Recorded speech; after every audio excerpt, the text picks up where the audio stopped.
Have you heard about the largest church in the world?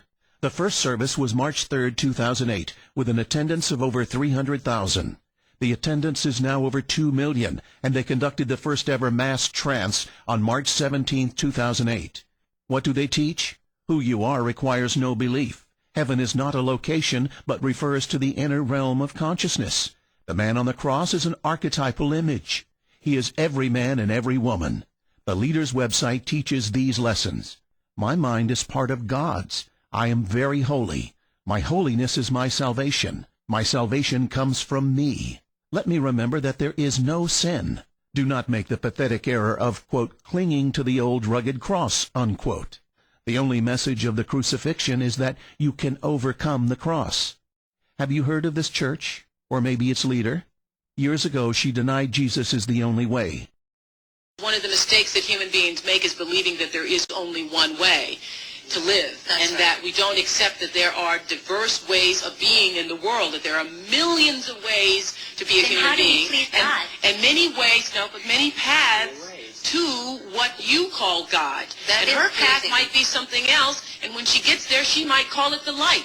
But her loving and her kindness and her generosity brings her, if it brings her to the same point that it brings you, it doesn't matter whether she called it God along the way or not. And I guess the danger that could be on that, I mean, it sounds great on the onset, but if you really look at both sides, there couldn't possibly be just one way. What about Jesus?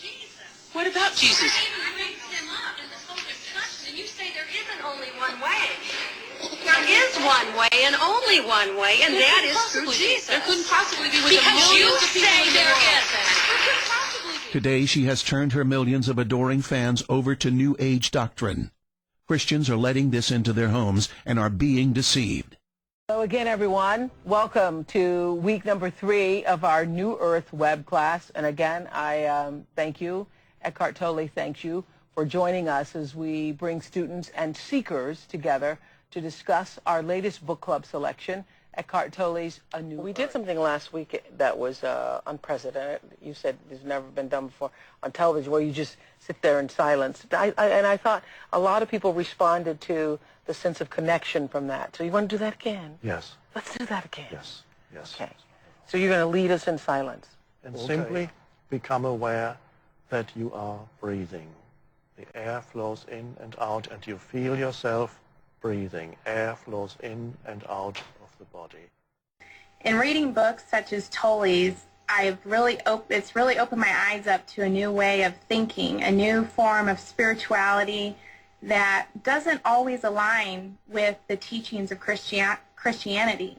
So my question is to you, Oprah, how have you reconciled these spiritual teachings with your Christian beliefs? I've reconciled it because I was able to open my mind about the absolute indescribable hugeness of that which we call God.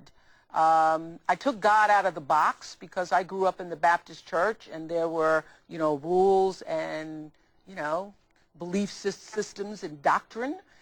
And I happened to be sitting in church in my late 20s, and I was going to this church where you had to get there at 8 o'clock in the morning, or you couldn't get a seat, and a very charismatic minister, and everybody was just, into the sermon. And this great minister was preaching about how great God was and how omniscient and omnipresent and God is everything. And then he said, and the Lord thy God is a jealous God. And I was, caught up in the rapture of that moment until he said jealous. And something struck me. And I was like, I think about 27 or 28. I was thinking, God is all, God is omnipresent, God is all, and God's also jealous. God is jealous of me.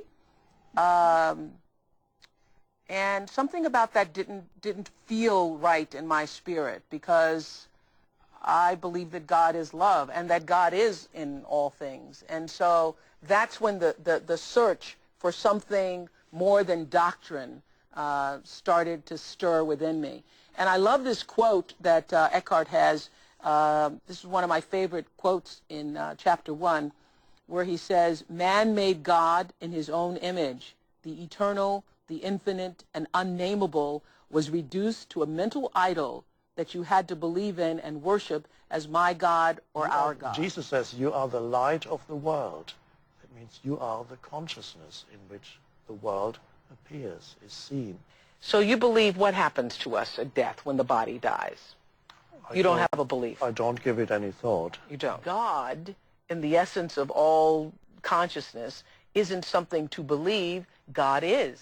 Yes. God is. And God is a feeling experience, not a believing experience. That's right. And if your religion is a believing experience, if God for you is still about a belief, then it's not truly God. No. That's what you're saying. Yes.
Action News 5 at 10. A woman about to be mugged in the parking lot of a Walmart turned things around on her would-be attacker. Without a gun, without pepper spray, she protected herself. I was lucky enough to meet Pauline Jacoby in Dyersburg. She told me about the powerful words that saved her and could possibly save her attacker, too. I will hear from heaven and will forgive their sins. 92-year-old Pauline Jacoby reads her Bible every day. Her strong faith keeps her going in life, and in the process may have saved it. Jacoby had just finished putting away her groceries inside her car at a nearby Walmart. Only seconds after Jacoby got into her car, a man jumped in the passenger side. The man told Jacoby he had a gun and that he would shoot her if she didn't give him money. I said, no, I'm not going to give you my money. Jacoby told him no 3 times. Then she started to talk to him. You know, as quick as you kill me, I'll go to heaven and you go to hell. She told him to ask God for forgiveness. I said, Jesus is in this car and he goes with me everywhere I go. And he just sort of looked around and the tears began coming in his eyes. Jacoby ministered the man for 10 minutes inside her car. And he says, I think I'll go home and pray tonight. I said, you don't have to wait a minute. But you can just pray anytime you want to. As tears were rolling down the man's face, Jacoby voluntarily gave him all the money she had, $10. And when I told him I was going to give him the money, I said, don't you spend it on whiskey either. The man thanked her for the money and then reached over and kissed me on the cheek. and walked away. He walked away. Well, Jacoby's story has caught national attention, and we've gotten so many calls and emails from church leaders who want to show her story to their congregations in order to teach others how to minister. Jacoby's story also aired on the Today Show. They tried to get her to come to New York for a visit. Too humble to take credit, Jacoby said, no thank you. She says she prefers spreading the word right here at home. In the meantime, police are still searching for the man who tried to rob Miss Jacoby. If you have information, call Dyer County Crime Stoppers at 731-285-TIPS. An incredible woman.